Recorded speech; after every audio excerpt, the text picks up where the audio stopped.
శ్రీ మాత్రే నమః. వారాహి దేవ్యై నమః. అందరికీ నమస్కారం అండి. అందరూ ఎలా ఉన్నారు? నేనైతే చాలా బాగున్నాను. మీ అందరూ కూడా బాగుండాలని, అష్ట ఐశ్వర్యాలతో తొలతూగాలని వారాహి అమ్మని మనస్ఫూర్తిగా కోరుకుంటున్నానండి. ఈరోజైతే ఒక చక్కని పరిహారంతో మీ ముందుకైతే వచ్చాను. అది ఏమిటి, ఎలా చేయాలి అనేది వీడియోలో క్లియర్గా చెప్తానండి. ఇప్పుడైతే మనకి నవరాత్రులు, దేవీ నవరాత్రులు అనేవి మొదలైనవి కాబట్టి ఈ నవరాత్రుల్లో మనం ఎలాంటి పూజ చేయబోతున్నాము, ఏమి చేయటం వలన మనకి ఎలాంటి ఫలితాలు అనేవి వస్తాయో తెలుసుకుందామన్నమాట. ఇలా ఒక్క దీపాన్ని కనుక మీరు అమ్మవారి గుడిలో పెట్టారు అంటే రాజయోగం, కుబేర యోగం అనేది ఖచ్చితంగా కలుగుతుందండి. అయితే ఏ సమయంలో పెట్టాలి, ఎప్పుడు పెట్టాలి అనేది కూడా మీకు వీడియోలో క్లియర్గా చెప్తానన్నమాట. ఇలాంటి రోజుల్లో వారాహి అమ్మని పూజించవచ్చా అని చాలామందికి అనుమానంగా ఉందండి. మనకి దుర్గాదేవి ఆ మాతృకల్లోంచి ఏర్పడిన అవతారమే మనకి వారాహి అమ్మవారండి. కాబట్టి ఖచ్చితంగా అమ్మవారిని పూజించవచ్చు అనమాట. ఎలాంటి నిస్సందేహాలు లేవు ఇందులో. అమ్మవారి అవతారాలలో దుర్గాదేవి మాతృకలు అంటే ఆ కణాల నుంచి, అంటే అమ్మవారు యుద్ధం చేసినప్పుడు అలా ఒక మాతృక నుంచి ఏర్పడిన అవతారమే మన వారాహి అమ్మవారు. కాబట్టి వారాహస్వామి యొక్క భార్య కూడా. ఇది చాలామందికి తెలియకపోవచ్చండి. ఇలా అమ్మవారు సాక్షాత్తు మహాలక్ష్మి స్వరూపం అన్నమాట. కాబట్టి ప్రతి ఒక్కళ్ళు కూడా ఎలాంటి నిస్సందేహము లేకుండా వారాహి అమ్మవారిని పూజించవచ్చు. మనకి ఇంట్లో పటాలు లేవు, విగ్రహాలు లేవు అని ఎలాంటి సందేహాలు పెట్టుకోవద్దండి. మనం వెలిగించేటువంటి ఒక్క దీపంలోనే మనకి ఆ తల్లి దర్శన భాగ్యం కలిగిస్తుంది. మీరు పర్టికులర్గా చూసినట్లయితే కనుక అందులోంచి ఆ తల్లి మనకి ఉద్భవిస్తున్నట్లుగా అమ్మ ఆకారం కనపడుతుందన్నమాట. అది మీరు మనస్ఫూర్తిగా నమ్ముతూ అమ్మ మీద నమ్మకం ఉంచి కనుక చేసినట్లయితే ఖచ్చితంగా మీకు వెంటనే ఫలితం అనేది కనపడుతుంది అక్కడనే. అయితే ఇప్పుడు ఈ వారాహి నవరాత్రుల్లో ఏం చేయాలి అనేది వీడియోలో తెలుసుకుందామండి. ముందుగా మన ఛానల్ని ఎవరైనా మొదటిసారి చూస్తున్నట్లయితే సబ్స్క్రైబ్ చేసుకోండి. వీడియో నచ్చినట్లయితే ఒక చిన్న లైక్ అనేది ఇవ్వండి. మీరు ఇచ్చే లైక్ వలన మనకి ఇంకొంత మోటివేషన్గా ఉంటుందన్నమాట. అలాగే వీడియో స్కిప్ చేయకుండా పూర్తిగా చూడండి. మీకు ఏం చెప్తున్నాము, ఏ సమయంలో పెట్టాలి అనేది క్లియర్గా చెప్పబడుతుందన్నమాట. అయితే ఇందులో మనకి నిమ్మ తొనలు అంటే నిమ్మ డొప్పలు, నిమ్మకాయని 2 భాగాలుగా కోసిన తరువాత ఆ డొప్పల్లో మనకి దీపం అనేది ఎలా పెడతారు, నిమ్మకాయ దీపం అంటారు కదండి, అది ఎలా పెడతారు అనేది వీడియోలో చూపిస్తానన్నమాట మీకు ఇమేజ్ అయితే. ఈ యొక్క నిమ్మకాయ దీపాన్ని మనం దరిదాపుగా అమ్మవారి ఆలయాల్లో మాత్రమే ఎక్కువగా పెడతారండి. దుర్గాదేవి అమ్మవారి ఆలయంలో ఎక్కువగా 100కి 100% పెడతారనమాట. సామాన్యంగా ఇళ్లల్లో అయితే అస్సలు పెట్టుకోరండి. కాబట్టి ఒకటి అర ఎవరన్నా చెప్పినా దాన్ని తెలుసుకొని పెట్టండి, లేదంటే అసలు ఇళ్లల్లో అయితే పెట్టుకోవద్దనమాట. అమ్మవారి ఆలయంలో, దుర్గామాత ఆలయంలో ఎక్కువగా మనకి నిమ్మకాయ దీపాలు అనేవి కనపడుతూ ఉంటాయన్నమాట. ఈ 9 రోజుల్లో మీకు కుదిరినప్పుడు ఏ ఒక్క రోజైనా, లేదు రోజు కుదిరితే ప్రతిరోజు అయినా సరే ఈ ఒక్క దీపాలనైతే మీరు వెలిగించండి. మీ ఇంట్లో ధనధాన్యాలకు అనేది ఎలాంటి ఆటంకం ఉండమన్నమాట. కుబేరులు అవ్వటం అనేది మీ నుంచే మొదలవుతుందన్నమాట. కుబేర స్థాయి అనేది ఎదగటానికి మీకు చక్కగా తోడ్పడుతుంది. ఆర్థిక సమస్యలు, అనారోగ్య సమస్యలు అనేటువంటివి మొత్తం తీసివేయబడతాయన్నమాట. కాబట్టి ప్రతి ఒక్కళ్ళు కూడా ఈ దసరా నవరాత్రుల్లో దుర్గాదేవి మాత ఆలయంకి వెళ్ళి ఈ యొక్క నిమ్మకాయ దీపాలు అనేది వెలిగించటం అనేది చాలా శ్రేయస్కరమైనటువంటి విషయం అన్నమాట. అందుకనే మీకు వీడియోలో క్లియర్గా చెప్తున్నానండి. అయితే ఏ సమయంలో చేయాలి ఇట్లాంటి దీపాలు అంటే ఎప్పుడు పడితే అప్పుడు చేయకూడదండి. మనం అమ్మవారికి దీపాలు వెలిగించటం అనేది ఒక్క రాహుకాలంలో మాత్రమే వెలిగించాలి. అలా ఆ సమయంలో వెలిగించటం అనేది మనకి ఎక్కువ 100 రెట్లు ఫలితాన్ని అనేటువంటిది ఇస్తుందన్నమాట. రాహుకాలం ఎప్పుడు ఒకే సమయంలో ఉండదు కదండి. మీరు క్యాలెండర్లో చూసుకొని ఖచ్చితంగా ఆ సమయానికి వెళ్ళి, మీరు వాకిలి తలుపులు తీయలేదు అని కూడా అనుకోవద్దండి. ఎందుకంటే గుడి ప్రాంగణములు ఎక్కడ వెలిగించినా కూడా మీకు ఫలితం అనేది ఉంటుందన్నమాట.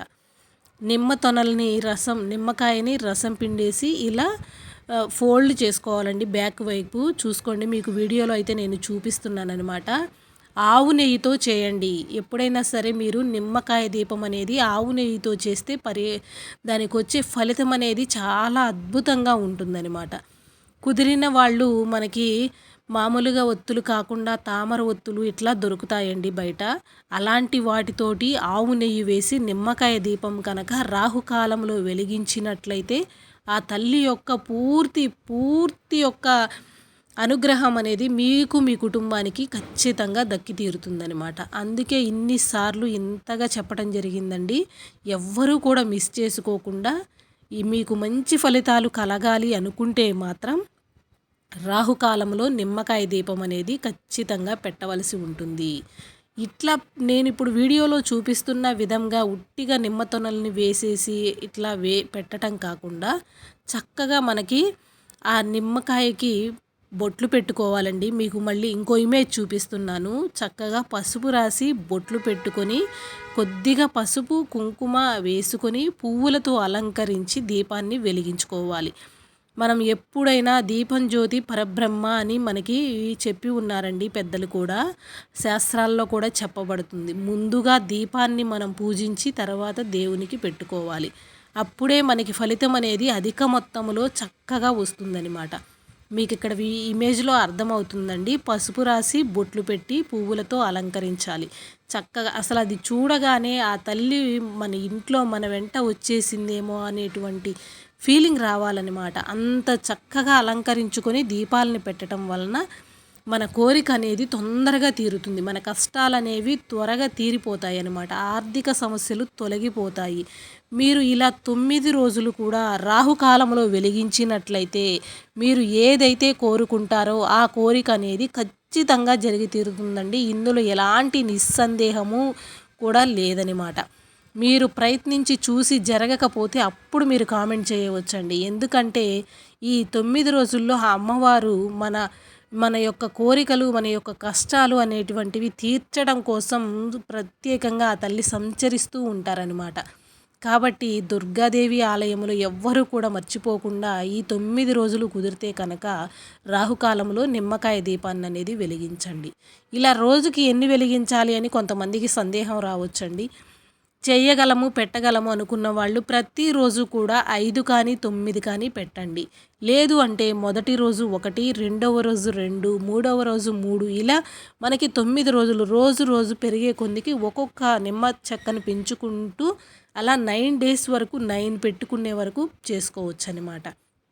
దీనికి ఎలాంటి పరిమితులు అనేవి లేవండి. కాకపోతే మీరు ముందుగా ఒకరోజు నిర్ణయించుకున్న దాని ప్రకారంగా ప్రతిరోజు చేసుకోవటం అనేది మంచి ఫలితాలని ఇస్తుందన్నమాట. ఆ నిమ్మకాయ అనేది కొద్దిగా ఎల్లో కలర్లో ఉండాలండి. అలాగే మీరు రసం పిండేసి డొప్పని వెనక్కి మడిచినప్పుడు కట్ అయిపోయి అలా ఉండకుండా చక్కగా నీట్గా ఉండేలాగా చూసుకోవాల్సి ఉంటుంది. మనం ఏదైనా ఒక పని చేసినప్పుడు దాన్ని ఎంత ఇష్టంగానో చేస్తే ఆ పని అంత చక్కగా వస్తుందన్నమాట. శ్రద్ధ పెట్టి చేశారు అంటే అంతకు మించిన ఆనందం మీకు జీవితంలో మళ్ళీ దొరకదు కూడా. ఆ తల్లి అంత చక్కగా అనుగ్రహిస్తుందన్నమాట.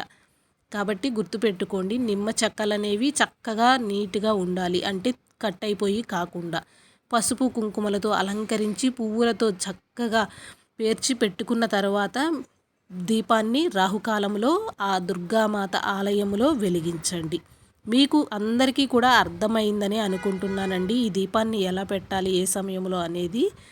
మనకి విడిగా నార్మల్ రోజుల్లో పెట్టేదానికన్నా కూడా ఇలా నవరాత్రుల్లో పెట్టే ఈ నిమ్మకాయ దీపానికి 100 రెట్ల ఫలితం అనేది అధికంగా ఉంటుంది. ప్రతి ఒక్కళ్ళు కూడా గుర్తుపెట్టుకోండి, ఏదైనా సరే మన దాకా వచ్చినప్పుడు దానిని మనం అస్సలు మిస్యూజ్ చేసుకోకుండా ఇంకా ముందుకు ఎలా వెళ్ళాలి అని యూస్ చేసుకున్నట్లయితే కనుక భవిష్యత్తులో ప్రతి ఒక్కళ్ళకి ఒక అవకాశం వస్తుందండి. ఆ అవకాశాన్ని వినియోగించుకున్నప్పుడు వారికి కలిగేటువంటి ఆ కుబేర యోగం కానీ ఆ లక్ష్మీ యోగం కానీ ఏదైనా సరే ఎవ్వరు కూడా ఆపలేరన్నమాట. మీకు ఇప్పుడే ఈ అవకాశం వచ్చింది అంటే మీకు ఇప్పుడే తెలిసింది అనుకొని ఇవాల్ట నుంచి మొదలు పెట్టండి. మీ జీవితం మీరు ఊహించని విధంగా మారిపోతుంది. ఇందులో ఎలాంటి నిస్సందేహము కూడా లేదండి. 100% అనేది ఆ తల్లికి ప్రీతికరమైనటువంటి ఈ నిమ్మకాయ దీపంతో మీ సమస్యలు, ఆర్థిక సమస్యలు, కష్టాలు అనేవి పూర్తిగా గట్టెక్కుతాయి అన్నమాట. మీ అందరికీ కూడా అండి మరొక్కసారి వీడియో అయితే నచ్చింది అనుకుంటున్నాను. అలాగే మరి చిన్న ఇదేమిటంటే కనుక వీలైన వాళ్ళెవ్వరైనా కుదిరింది అనుకున్న వాళ్ళు ఈ 9 రోజులు నాన్ వెజ్ తినకుండా తలస్నానం చేసి చక్కగా దీపాన్ని వెలిగించటానికి ప్రయత్నించండి. అంతేకాని చేస్తున్నాం కదా అనేసి మధ్య మధ్యలో సండే వచ్చిందని నాన్ వెజ్ తినొద్దండి.